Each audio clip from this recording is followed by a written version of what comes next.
শুভাংশু শুক্লা, যিনি এখন ভেসে আছেন ইন্টারন্যাশনাল স্পেস স্টেশনে, পৃথিবীর 400 কিলোমিটার ওপরে, যেখানে প্রতি 24 ঘন্টায় সূর্যোদয় হয় 16 বার, সেখানে রাত নেই, মাধ্যাকর্ষণ নেই, ঘুম হয় ওপরে ভেসে একটা ব্যাগের ভেতরে।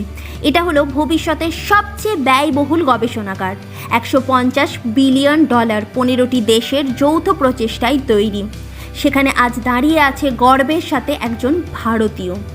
শুভাংশুর একটা বক্তব্য ছিল, যখন মহাকাশ থেকে ভারতকে দেখি তখন কোনো সীমানা নেই, মনে হয় এই পুরো পৃথিবীটাই আমাদের বাড়ি। হ্যাঁ, শুভাংশু, যিনি এখন শুধু একজন নভোচারী নন, তিনি ভারতবাসীর জন্য এক নিউ এরার চাবিকাঠি।